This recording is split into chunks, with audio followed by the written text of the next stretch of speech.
الله العظيم من كل ذنب عظيم لا يغفر الذنوب إلا رب العالمين استغفر الله العظيم من كل ذنب عظيم لا يغفر الذنوب إلا رب العالمين استغفر الله العظيم من كل ذنب عظيم لا يغفر الذنوب إلا رب العالمين الله أكبر الله أكبر أشهد أن لا إله إلا الله أشهد أن محمدا رسول الله حي على الصلاة حي على الفلاح قد قامت الصلاة قد قامت الصلاة الله أكبر الله أكبر لا إله إلا الله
Assalamualaikum warahmatullahi wabarakatuh.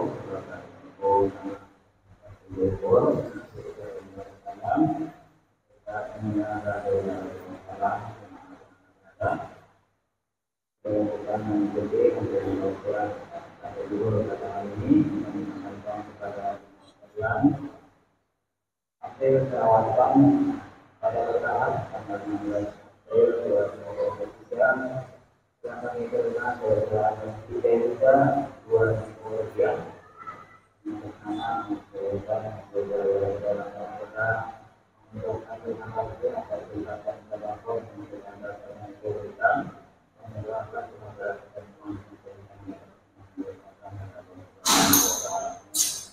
dengan dimaukan pada penasihat antara yang kurang yang untuk karena yang sudah berwasa pertama untuk pengalaman madrasah untuk madrasah itu ada nama di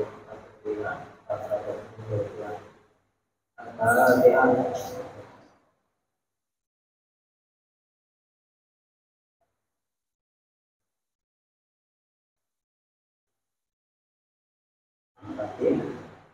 selanjutnya memastikan yang pada lapangan madrasah di jalan dalam anak dan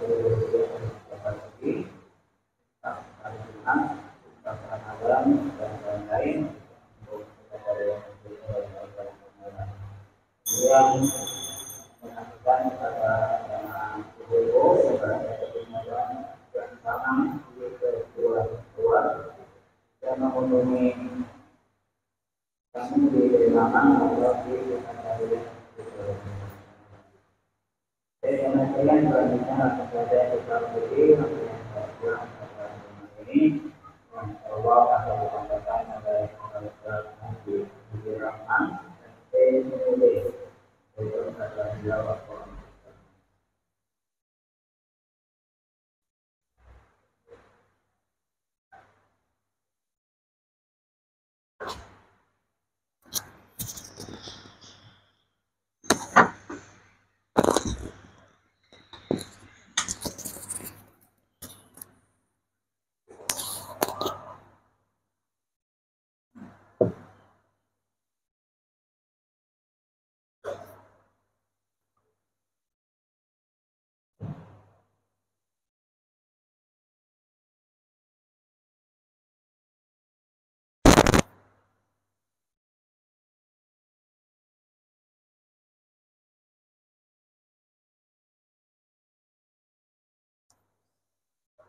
Bismillahirrahmanirrahim.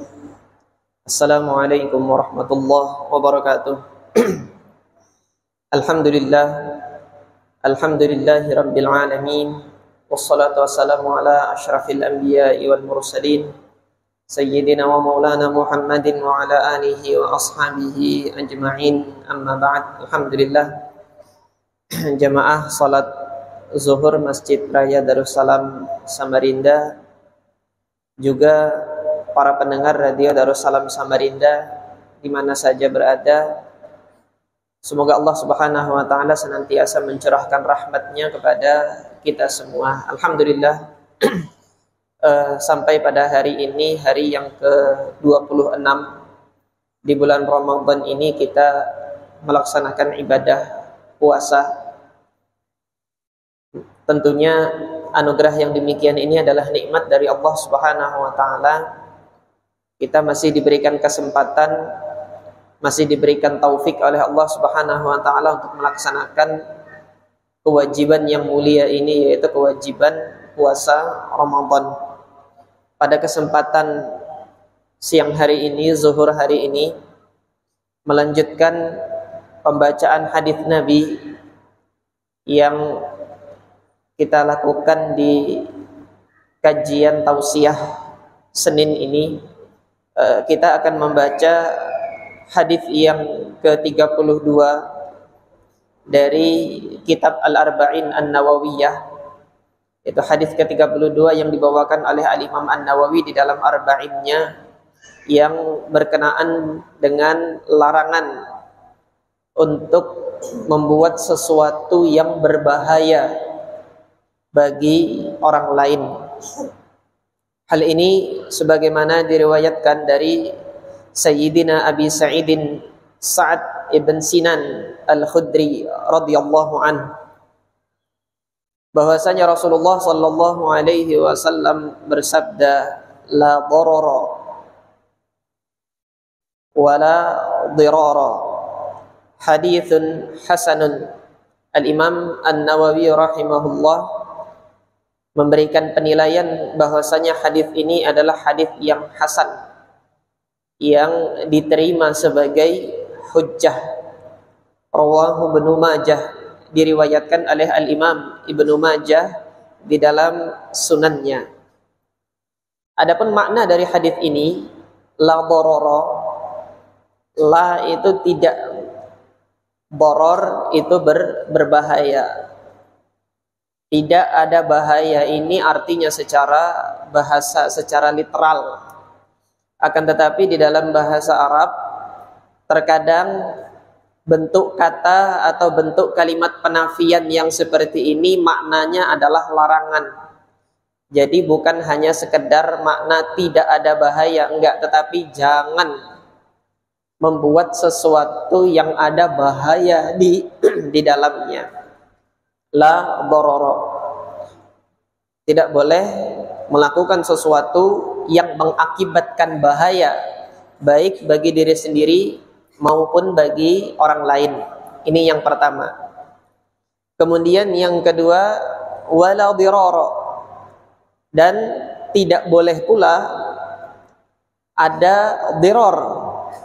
Apa itu dirar? Nah, ini di dalam ilmu sharaf, dirar itu ala wazni fi'al. Wazni fi'al itu adalah masdar dari kata fa'ala yufa'ilu. Nah, jadi wazan ini menunjukkan makna bahwasanya aktivitas tersebut dilakukan oleh dua orang pihak. Sama seperti dalam kata-kata qital. Qital itu kan perang. Yang namanya perang ada dua pihak yang saling menyerang. Nah, maka dirar ini adalah perbuatan yang saling memberikan madarat. Artinya perbuatan yang dilakukan oleh seseorang yang berakibat berbahaya bagi pihak yang lain karena pihak tersebut lebih dahulu memberikan bahaya bagi orang tersebut. Artinya saling memberikan madarat, saling memberikan bahaya dari masing-masing kedua belah pihak ini. Jamaah yang dirahmati oleh Allah, juga para pendengar radio Darussalam Samarinda dimanapun berada, untuk larangan yang pertama, la darara, tidak boleh melakukan perbuatan yang mengakibatkan madarat, yang mengakibatkan bahaya baik bagi diri sendiri maupun orang lain. Ini sudah sepakat. Artinya apa? Sudah hukumnya ini disepakati, dilarang. Nah, kemudian untuk yang kedua ini saling memberikan madarat, saling memberikan bahaya, ini juga dilarang. Mungkin ada yang bertanya, Ustadz, kalau begitu apakah tidak boleh kita membalas perbuatan buruk orang lain? Nah, di dalam Islam memberikan balasan atas perbuatan buruk orang lain atau kezaliman orang lain memang ada kebolehan, tetapi ada batasnya. Nah, jadi yang dimaksudkan di dalam hadis ini saling memberikan madarat ini adalah membalas madarat orang lain dengan bahaya, dengan madarat yang lebih besar bentuknya. Nah, hal ini dahulu terjadi di masa Nabi Shallallahu Alaihi Wasallam dan ini menjadi sebab dari turunnya kalam Allah Subhanahu Wa Taala di dalam surah An-Nahl ayat yang ke-126. Di mana Allah Subhanahu wa taala berkalam, fa in aqabtum fa'aqibu bimithli ma uqibtum.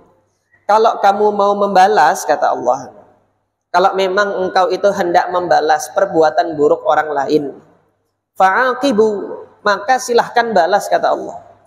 Bimithli ma uqibtum, tapi dengan semisal yang dilakukan orang tersebut. Jangan lebih besar, nanti tingkat bahayanya, tingkat madaratnya lebih besar, jangan. Tapi kata Allah di akhir ayat, perhatikan di akhir ayat, wala in sabartum, tapi kalau kamu memilih untuk sabar, artinya tidak untuk membalas, lahu khairul lis-sabirin, maka yang demikian ini lebih baik bagi orang yang bersabar.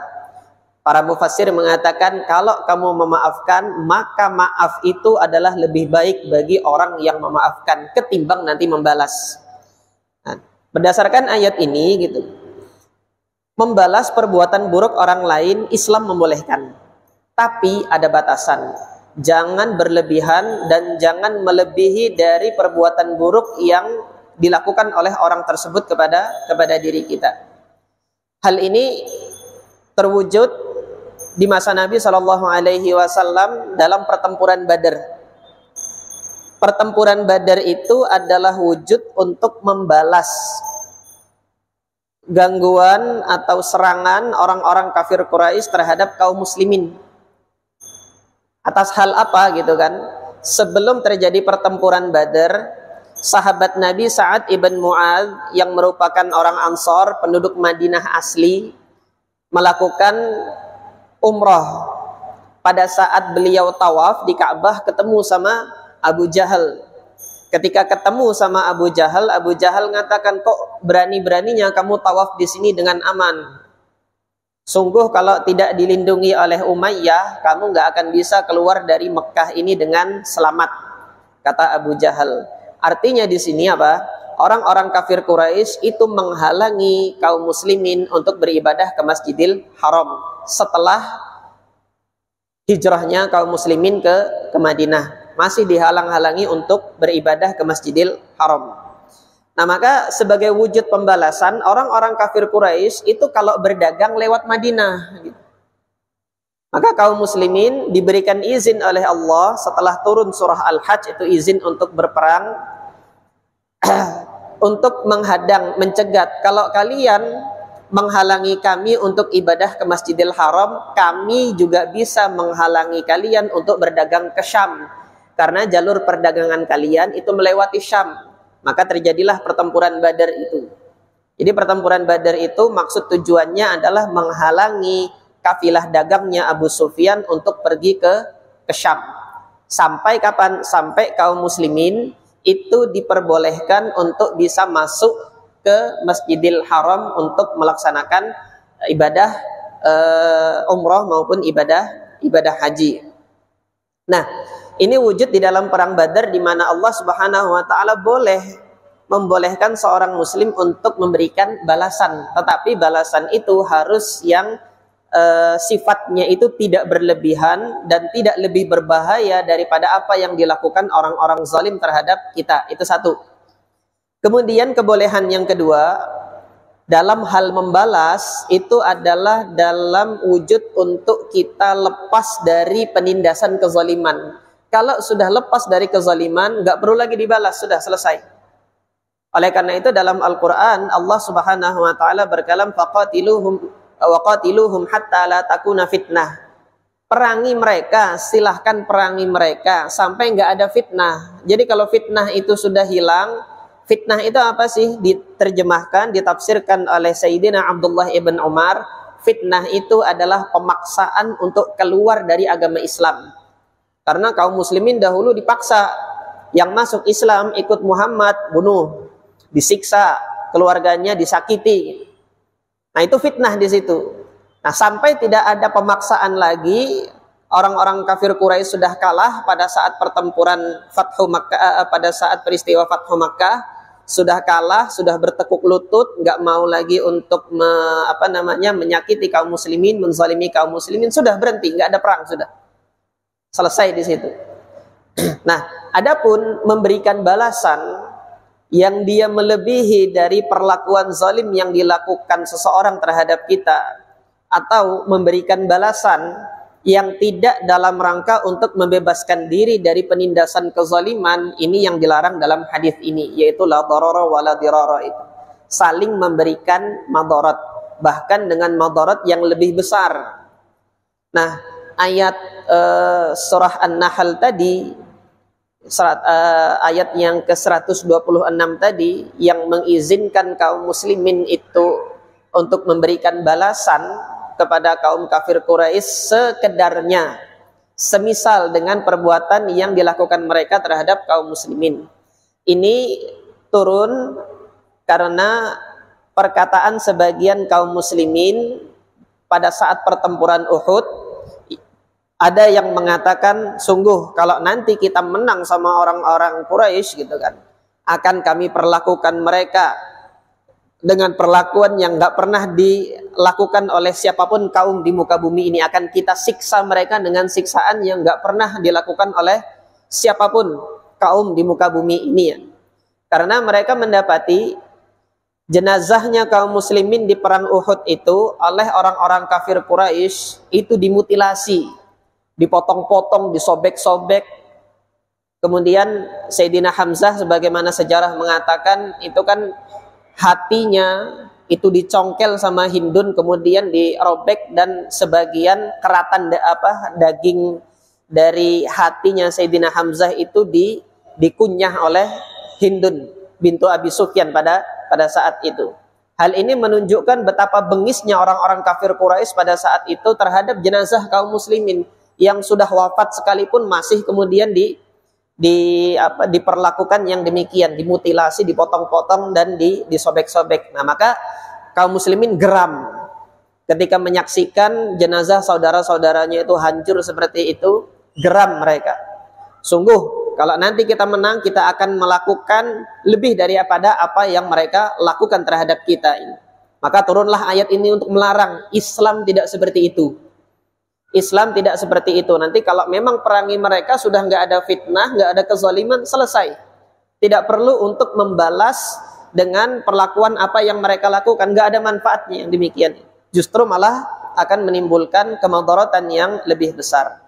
Singkatnya di sini kaum muslimin yang dirahmati oleh Allah Subhanahu Wa Taala, juga para pendengar radio Darussalam Samarinda dimanapun berada, Islam ini turun sebagai agama rahmatan lil alamin. Bukan agama untuk menjadikan kerusakan di atas muka bumi ini. Oleh sebab itu, tidak ada gunanya membalaskan sakit hati. Dan di akhir ayat ini tadi, di ayat 126 surah An-Nahl tadi, Allah Subhanahu Wa Taala sudah sampaikan, iya boleh kamu membalas, tapi kalau balas yang semisal. Tapi kalau kamu maafkan, itu lebih baik. Wa huwa khairul lis-sabirin. Bagi orang bersabar itu ada kebaikan yang Allah Subhanahu Wa Taala janjikan dan Allah Subhanahu Wa Taala sediakan kelak nanti di akhirat. Ini saja jamaah sekalian yang dirahmati oleh Allah, juga para pendengar radio Darussalam Samarinda dimanapun berada. Mudah-mudahan Allah Subhanahu Wa Taala menjadikan kita sebagai kaum muslimin yang mengemban risalah Nabi kita ini untuk tidak berbuat kerusakan di muka bumi, untuk tidak membuat sesuatu yang berbahaya di muka bumi ini. Dan pada munasabah Ramadan ini mudah-mudahan Allah Subhanahu Wa Taala menjadikan kita hamba yang bertakwa, yang senantiasa menjalankan apa yang Allah perintahkan serta menjauhi segala apa yang Allah larang. Kita akhiri tausiah siang hari ini dengan membaca doa Al-Fatihah. A'udzubillahi minasyaitonir. Bismillahirrahmanirrahim. Alhamdulillahirabbil alamin. Arrahmanir rahim. Maliki yaumiddin. Iyyaka na'budu wa iyyaka nasta'in. Ihdinas siratal mustaqim. Siratal ladzina an'amta 'alaihim. Amin. Bismillahirrahmanirrahim. Alhamdulillahirabbil alamin. Wassalatu wassalamu ala asyrafil anbiya'i wal mursalin sayyidina wa maulana Muhammadin wa ala alihi wa ashabihi ajma'in. La ilaha illallahul halimul karim. Subhanallahi rabbil arsyil azim. Subhanallahi rabbis samawati sab'i wa rabbil arsyil karim. Allahumma anta rabbuna la ilaha illa anta khalaqtana wa nahnu ibaduka wa nahnu ala ahdika wa wa'dika mastata'na. Na'udzu bika min syarri ma sana'na. Nabu'u laka bi ni'matika 'alaina wa nabu'u bi dzunubina. فاغفر لنا فإنه لا يغفر الذنوب إلا أنت. اللهم اغفر لنا ولوالدينا وارحمهما كما ربيانا صغارا. اللهم اغفر لنا ولإخواننا الذين سبقونا بالإيمان ولا تجعل في قلوبنا غلا للذين آمنوا ربنا إنك رؤوف رحيم. ربنا آتنا في الدنيا حسنة وفي الآخرة حسنة وقنا عذاب النار. وصلى الله على سيدنا محمد وعلى آله وأصحابه أجمعين. والحمد لله رب العالمين.